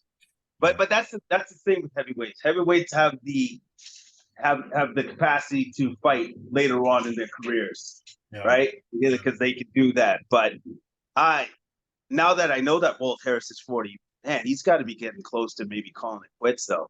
Because you can't go too far past 40. I don't care what division you're in. As a fighter, you can't go too far past. No, not at all. No, especially in wars like he's been involved in. So yeah, this could be it. Win or lose, if he loses, he might get cut. If he wins, it might be a good way to hang him up. So yeah, look for it to be his last fight. I've heard actually rumors that they're considering getting rid of the women's featherweight division altogether. We talked about it in the flyweight with the men years back. They're talking about just completely collapsing this division and not having it anymore. So I'm not really sure why they're showcasing it on a main card. But we've got Chelsea Chandler against Norma Dumont. Chandler looked really good in beating Yulia Stoliarenko last time. I've been impressed with Dumont, who has a bit more experience. Her wins against Aspen Ladd and Ashley Evans-Smith, who's also on this card, were pretty impressive, but I don't give a crap about this fight at all. I don't even think I'm going to waste my energy on it. I think I'll tune out for that 5, 10, 15 minutes that'll be on. Yeah, well, you know what? I'm kind of curious to see how the dynamics of this fight will play out, because I have a feeling that it's either going to go one of two ways. It's going to be all of striking or all grappling. I don't see too much of a mix between these two. I think whoever dictates where it goes, that's where it will be for this fight. Yeah. The lightweight fight between Ottoman Agazar and Francisco Prado. I'm shocked that Ottoman also has a nickname Bulldozer. I think that's Tanner Bozer's name, but I'm not sure who had it first. Prado, last time I saw him, he lost to Jamie Malarkey. Didn't look very good. Not sure who I'm leaning towards in this one. Do we care? Yeah, toss up between these two. But you know what? I'm very interested in seeing Terrence McKinney again. Yeah, me too. Yeah, I was just about to say that. I think with his quickness and explosiveness, he's very, very tough for this division. And I think Salikov has a shot, but I'm leaning definitely towards Terrence McKinney. I think he's spectacular, very fun to watch, and gives a lot of trouble to a lot of guys in this division. Yeah, me too. I think this does not go to decision. I think it ends with a McKinney KO. Yeah. Sadikov won his last fight over Evan Elder, who also fights on this card, and we'll see how he fares earlier in the prelims. Speaking of the prelims, just briefly, I am interested in seeing Victoria Dadikova. She comes in on her UFC debut at 6-0. I really liked her on the Dana White Contender Series. She's fighting Estela Nunes, who's only 6-4 and 0-3 in the UFC. So she's fighting for her life in the UFC. She probably does not stay in the UFC with another loss. And I really think this Dadikova has a very high potential. And I think she looks pretty spectacular heading in. Okay, yeah, I would agree with you on that. Looks like that would be probably the fight to pay the most attention to for the prelims. And a lot of these other fighters, I'm aware that they're around. Yeah, it's a weak card. It's too bad. It's definitely not stacked like we saw this past weekend. It's not, yeah, it doesn't have the cachet and firepower. We're gonna have to wait. Next week's cards, the week after's card, it looks pretty good. And then UFC 291, absolutely stacked, top to bottom. Something that I'm super excited for is what much as I was excited for 290. 291's got the Dustin Poirier, Justin Gaethje, Jan Blachowicz, Alex Pereira. It's got Paulo Costa fighting, Bobby Green, Tony Ferguson, which should be just one of the fights of all time. We get to see Motormouth Kevin Holland against Michael Chiesa. What about Ferguson Green? Isn't that going to be incredible? Oh, Green and Ferguson is going to be just awesome. Just awesome. Actually, quick question for you. Who's the light heavyweight champion right now? Isn't it? Why can't I think of that? Oh, it's I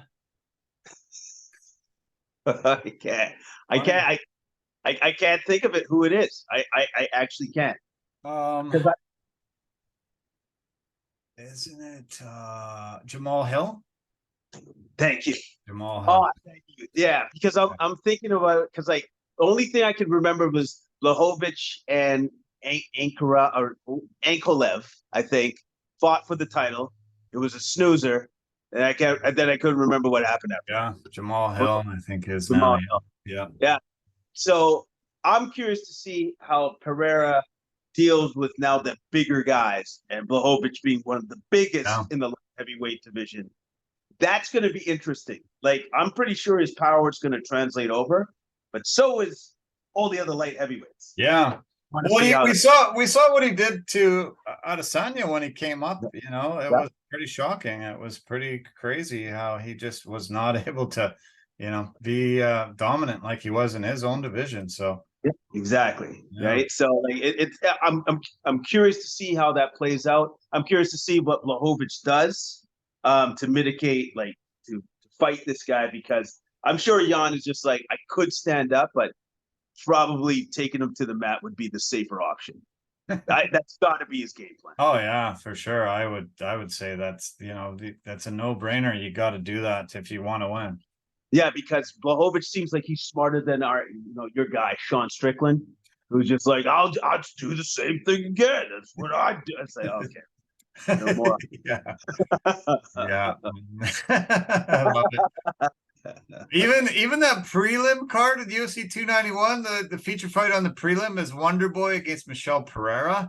Imagine that. That's going to be just an incredible fight. We got the Black Beast fighting Marcus Rogerio de Lima, Trevin Giles, Gabriel Balfim. Unbelievable. That 291 is just spectacular. Can't wait. I'm sure it's going to deliver as good as 290 did for sure. Yeah, man. You know what? When they do it like this, when they make them like this, that's what we want to see. It's like, if you're going to do pay-per-views, got to be like this, because you know what? Pay-per-views are expensive. Either if you're going to the arena or you're paying for it, it's expensive. Yeah. So the least you could do is make them good. Yeah. Yeah. Please keep delivering like that, and we'll be very happy fans forever and ever and ever. Yeah. Two news and notes. George St. Pierre made an announcement. They announced it on UFC Fight Pass. He will have a grappling match in December against an unnamed opponent. Lots of opponents have been thrown around as possibilities. Khabib was the name that really resonates with me, but Kamaru Usman was suggested. There's a bunch of guys. I don't know who it's going to be, but be good to see George back. Grappling is starting to make a comeback. We saw, some of the UFC guys give it a shot recently, and we'll see how this turns out. But they've made an announcement he will be fighting in December. Wouldn't that be great if who his opponent is just like, oh, I don't know who that guy is. Just nameless dude. Yeah. It's George St. Pierre. His name is just pushing it. That's it. I hope not. Yeah. We'll see, but yeah, I figure it's going to be a pretty big name. We'll see how It could be. Should be. goes together. Okay. What else? Oh, lots more traction on Elon Musk, Mark Zuckerberg fighting.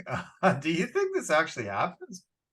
Okay, so from what I've heard is that Dana is instrumental in this. Like he wants it to be as part of a UFC broadcast. Yeah.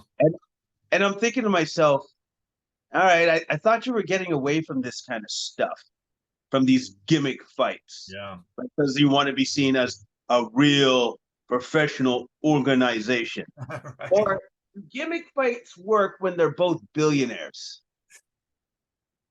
I don't know. Yeah. But I guess when Dana White's the third billionaire in, along with all the other owners for Endeavor, it's like, why not?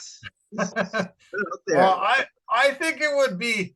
I actually think it would be the biggest fight in the history of man. Like it's so weird because they have such social media reach that it just would be like, they would take over Facebook, Twitter, and just, be able to promote the living hell out of themselves.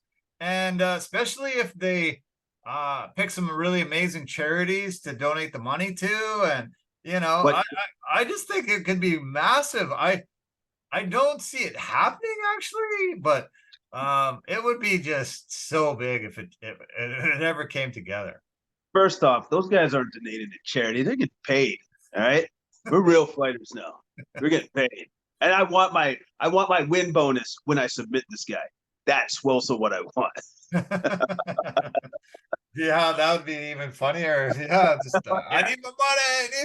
I need my money. Yeah. You know what? I can see it. I can see how it could work. I can see in it. this new world where we've seen crazy boxing fights, all over the map, just different celebrities and stuff. Yeah, I could see it happening. I could see it happening. I think there would be an appetite, and when money talks, people listen. Somebody's gonna try to figure out how to promote it and make it happen. Yeah, exactly. Because like we just saw Mark Zuckerberg say, you know what? I would like to go to a UFC, but I just want it with my people. Can we do that? That actually happened. So yeah. So since he can do that, I'm pretty sure he can be like, yeah, you know what? I want the world to know nerds are tough and we're taking over. We could fight too as well. So get us out there in the UFC and show them what we can do. Yeah. And apparently, George St. Pierre actually was on a podcast and he said Elon Musk was good on the ground. Wow. And very strong. Wow. In his own words, George St. Pierre's words, surprisingly strong. Funny. Wow. Yeah. That's amazing. Yeah. From such a legend to hear that. Yeah. That's got to bode well for him having some confidence going in. Yeah. And then also, if I'm Mark, I'm like, that's a little worrying. Who said that? That was GSP that said that? Did you ever see the footage of Justin Trudeau boxing? Did you ever see that? He boxed I don't know how many fights he had, but I definitely saw him fight once and it was pretty hilarious. It was before he became prime minister, but yeah, he boxed back in the day. So he didn't box while he was in blackface. He didn't do that, did he? I hope. Oh man. Holy crap. If you can find footage of him boxing in blackface, I would say everything I have in my bank account right now. No, you know what that would do? Another scandal with Justin Trudeau. No kidding. Holy cow. Wow. That was poor taste. And I'm amazed he survived that. Actually, that was pretty bad. And yeah, it's amazing, unbelievable. Okay, we got some NBA to talk about before we go. Summer League is in full swing. I've tried my hardest to get into it. It's been tough. I have watched bits and pieces. I don't know why, but I just can't get into it. It's been tough. But Victor Wembanyama had a really poor beginning. First game, he didn't look good at all. 2 out of 13, 9 points. Wasn't comfortable. Second game, lot better, looked more in his element, and seems to have figured it out. they decided it was going to be 2 games, done, shut him down. He's not playing another game in the summer league. Good that he got one decent game, out of the way before they shut him down. Yeah, and also too, like I saw some highlights from that game.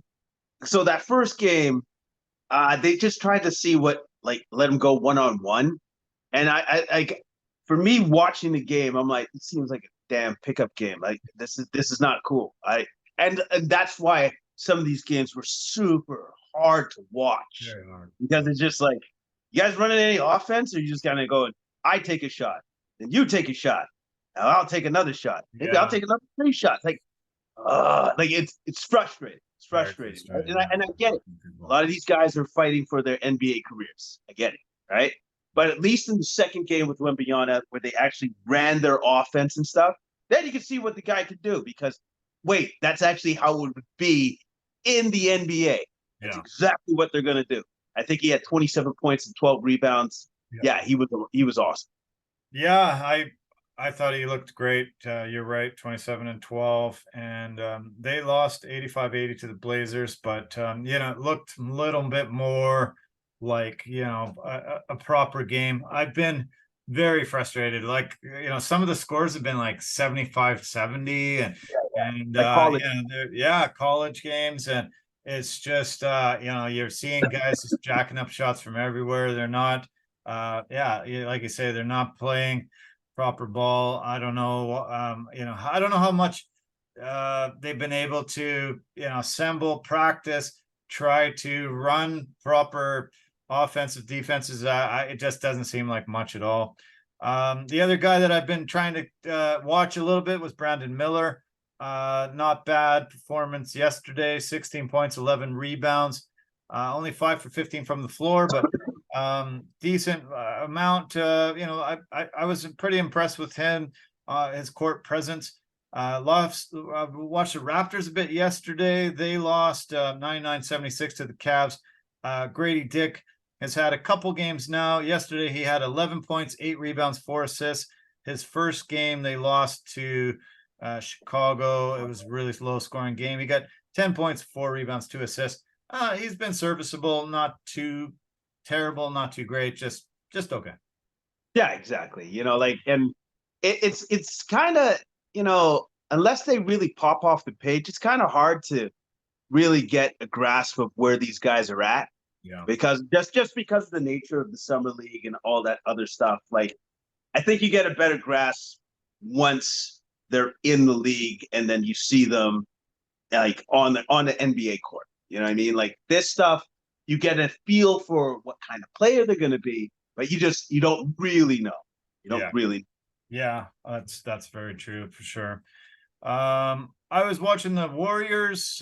Warriors are my team, and I really wanted to see what kinds of things they were going to get to put together and showcase. I was impressed by a couple guys that they got in that 2022. Gio Santos, he got 25. He's the Brazilian, 6'7", 220 forward for them. He was picked in 22nd round. Looked really good yesterday. Their recent draft pick, Brandon Podziemski, he almost got a triple-double yesterday, 10 points, 10 assists, 9 rebounds. So pretty decent performance. Their guy, Lester Quinones, he came in 2022 as an undrafted. He's played in Santa Cruz Warriors. He actually won NBA's most improved player in 2023. He looked really good yesterday, and he got 26 points for the Warriors. So nice that a couple of their 2022 guys are also in this summer league and getting a few more opportunities to show that they've learned things in the G League, or as they're progressing towards their NBA careers. Yeah, that's the one great thing about the Warriors organization. They have a knack for getting high basketball IQ guys. Yeah. And then that's what I've noticed when I watch the Warriors play in the summer league. They still have guys like that, especially with the rookie that they just picked up. Very smart individuals, which fit well with their offense or defense they're trying to run. Brilliant, yeah. There was a game between Houston and Portland earlier in the summer league, and both Scoot Henderson and Amen Thompson both went down injured in the game. Just Portland's worst nightmare. They don't trade Scoot. Damian Ask out of town, and then Scoot gets hurt, and you're like, oh my effing God, could this actually be happening? Not really sure how long Scoot's going to be out. This was a shoulder injury. Haven't heard tons of details. With Thompson, he had a grade 2 sprain of his left ankle, and they say he's out 2 to 3 weeks. So both guys are shut down for the rest of the summer league. And yeah, that must have been brutal. They both played really, really good in the minutes they had before they both got injured. But what a nightmare for Blazers fans. Yeah, it's scary. It's scary because it's like, oh, so not only do we lose Dame, but we might not see this guy like right away. Like depending on severity of the shoulder injury. I didn't see that. So did it look bad? Yeah, like really bad. Yeah. Like did he jump and then land on his shoulder? Kind of, was it one of those? It was like it was like a scuffle underneath, and he was I think he was hit by one guy here and one guy there, and Take his legs up from underneath him. Yeah, not good. Yeah. The guy I've been most impressed with is Jabari Smith from Houston. 35.5 points so far in his 2 games, 7 rebounds and 4 assists average. Looking really phenomenal. And Houston's going to be an exciting team really soon. They've been able to do a lot of really great things. The weird thing that happened in Summer League with Victor Wembanyama was Britney Spears incident. Yeah. Kind of bizarre. She went to try to say hello to him, and I guess some security guard swiped her hand away. Her hand ended up hitting her in the face. There was talk about assault and all this crazy stuff. And luckily, once they really slowed down the video and they looked, they really realized that Britney had hit her own self in the face when she went to grab him. Victor said he didn't even know he was not facing that way, and he just kept walking. He heard a bit of a skirmish, but didn't bother checking back. And that was kind of weird that Britney Spears and Victor Wembanyama were involved in an incident.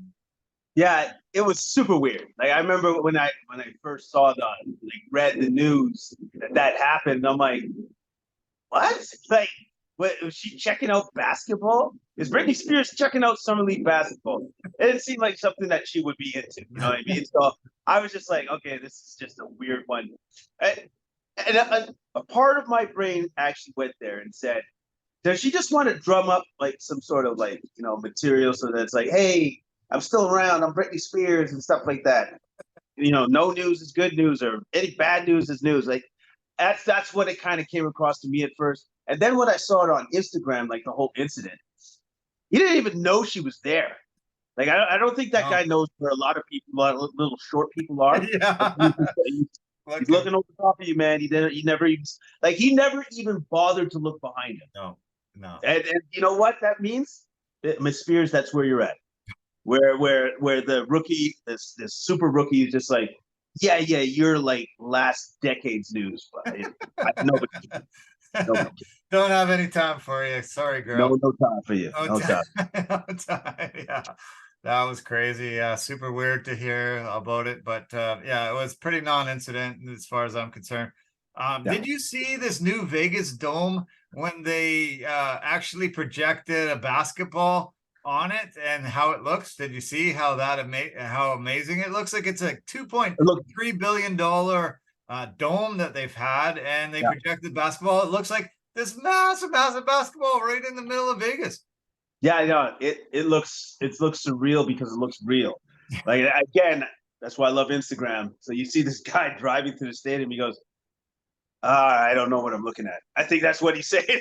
He's just like, this is super weird. Like, and it just looks so real. Like, it's awesome. It is an incredible feat of yeah, unreal. Your audio has clicked off again. Yeah. Hold on. Better.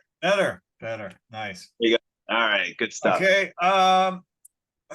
Greg Popovich, 84 years old, signed a 5-year, $80 million deal to be the highest paid coach in the NBA. I was shocked. I thought he was on his way out. The guy's practically dead. And he's signing a 5-year deal, 80 million, just to be 2 million more than Monty Williams. And he's going to be around for 5 more years. Was Victor Wembanyama that good? Is he like, okay, I'm going to be here till I'm 90 years old, 100 maybe. I'm signing on. Were you shocked by this news? I sure was. First off, I didn't even know until you just told me. And then secondly, he is, that's what I love about Greg Popovich. He's committed to die in his role. Like that's because he could die as the head coach now. That's what you're literally looking at. Yeah. But he's committed to try to give Victor's like, hey, Vic, I only got like a couple more years left. I'm going to spend a ball with you, not with my family, not with my loved ones, but with you. 3 and 4 years. That's commitment, buddy. That's a commitment on another level that I've never seen. But also, I love the fact that the Spurs are like, well, I know that other guy is supposed to be the highest paid coach, and Popovich is like, well, I got an incredible ego, so make me the highest paid coach. Keep me around and pay me the money. Yeah, exactly. Right. I knew I could sneak 84 past you. He's only 74, actually. I knew I could sneak it past you because he's freaking old. The guy's freaking old. Yeah, I know. You didn't even blink when I said 84. No, of course not. I'm just like, you know, like he kind of reminds me a little bit of Joe Biden, where it's like that guy shouldn't run again. So I don't think he's going to make it. Yeah. Right? Okay. Yeah. Well, he's the longest tenured coach, 27 years there, 22 years in a row. They made the playoffs. That's an NBA record. 5 titles, 3 times coach of the year, winningest coach of all time, second highest winning percentage to Phil Jackson. Just, you know, incredible coach. Not media friendly, that I don't like that, but just an incredible coach that's been able to get so much out of this franchise. And luckily they've had 3 number 1 overall picks and been able to get David Robinson, Tim Duncan, and Victor Wembanyama. And that'll 3 number 1 picks will make you young. He's 74, thinks he's 55, and just keeps on going and going and going. Yeah, he does. He just keeps on trucking. And you know what? Like finding success so much easier when you have number 1s that actually pan out. Yeah. That actually pan out, right? So. Yeah. And he's going into the Hall of Fame actually next month, about a month from now, August 12th. He goes into the Hall of Fame with Tony Parker, Dwayne Wade, Dirk Nowitzki, and who else? A couple others. Pau Gasol. And he's going to be in the Hall of Fame 5 years before he retires. That's hilarious. No, that is funny, but it makes a lot of sense too, because it's like, well, if we waited for you to like finish, we're waiting forever. So forget it. We'll just do it now. Just do it now, yeah. Okay, we're gonna finish with the in-season tournament, the first ever NBA Cup, they're calling it. They've made a special trophy. Each guy that's on the winning team gets $500,000. Each team that reaches the final, that's on the losing team in the final, $200,000 per player. Semifinals, every player gets $100,000, and if you reach the quarters, $50,000. So this is what they do. They did a random draw, and they put teams in groups of 5, 6 groups, 3 in the East, 3 in the West, and you play the other 4 teams in your group once. You get 2 home games, 2 road games, and whoever emerges as the best team out of that group advances. So the top 3 in both conferences move on, and the team with the next best record that wasn't a division winner of each group, and so those 4 advance to that next round. They have them starting in November 3rd, every Tuesday and every Friday. they play these in-season tournament games. They're actually counted as regular season games, but they're also counted towards the in-season tournament. So they will narrow those down after your groups. Then they will get those top eight teams. They'll battle. The top 4 teams will advance to Vegas early December 7th, I believe. And then they'll have a championship December 9th in Vegas. These are the groups. I'll read them off to you real quickly. So we've got the 3 groups in the West. Group A has Memphis Grizzlies, Phoenix Suns, LA Lakers, Utah Jazz, and the Portland Trail Blazers. Okay. Group B has Denver Nuggets, LA Clippers, New Orleans Pelicans, Dallas Mavericks, and Houston Rockets. Okay. Group C has Sacramento Kings, Golden State Warriors, Minnesota Timberwolves, Oklahoma City Thunder, and the San Antonio Spurs. So very, very spread out, very even, very not no like group of death, no something where you're like, oh, this one's more dominant than the other. So it's going to be interesting to see how those play out. Now the East. Group A has Philly 76ers, Cleveland Cavaliers, Atlanta Hawks, Indiana Pacers, and Detroit Pistons. Group B has Milwaukee Bucks, New York Knicks, Miami Heat, Washington Wizards, and the Charlotte Hornets. And Group C has the Boston Celtics, Brooklyn Nets, Toronto Raptors, Chicago Bulls, and the Orlando Magic. So yeah, pretty wild. They did a show. They had a lot of people talking and giving some analysis and stuff.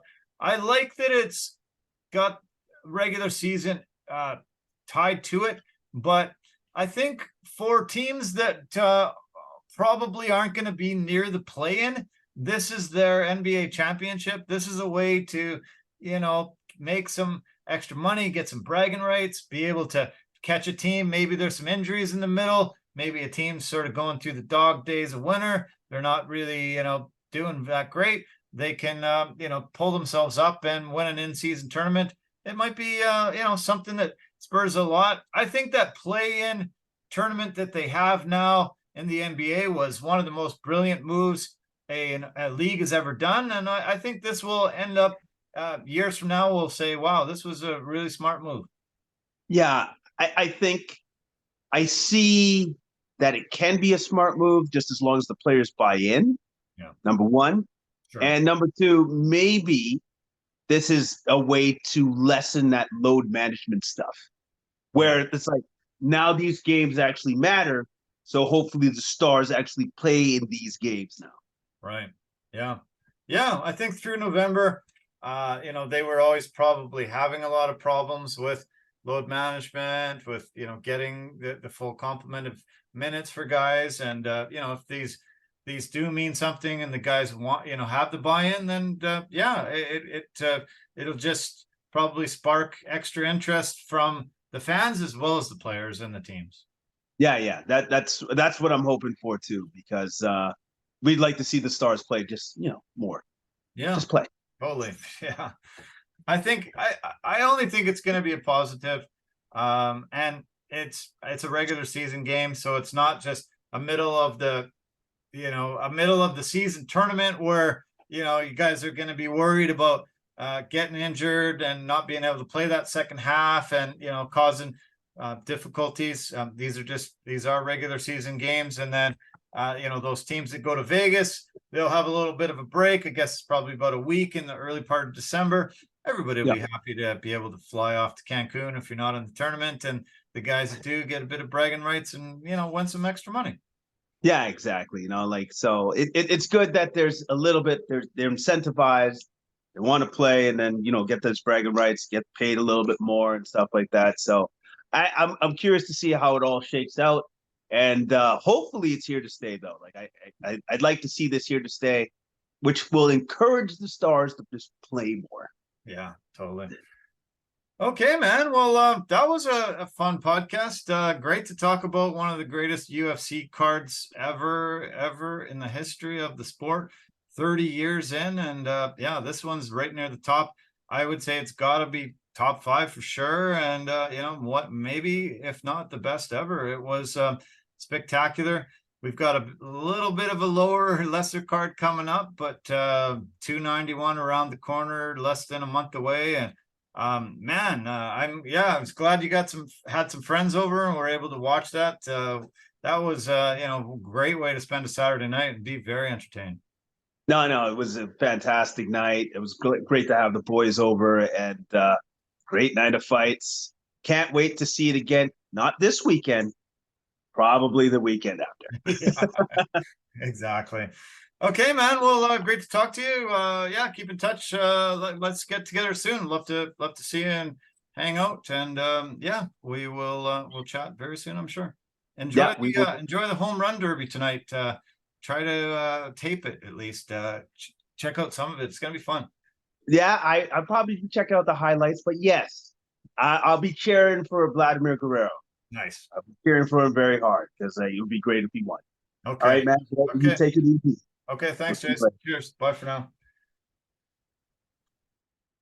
Okay. Wow. That was a fantastic podcast. I'm hoping you enjoyed it as much as I did. That was really great. Hopefully maybe I can get a hold of Dricus du Plessis' management team, and they can tell me where the doctor was that got the surgery done on his nose, because I've had this nose broken a lot. I'm sure you can tell. And yeah, breathing through it is just not a pleasant thing. I don't know what my percentage of oxygen is, but 8% was pretty rough. Good on Dricus for getting the surgery and being able to finally breathe properly and get this massive win, shocking the world.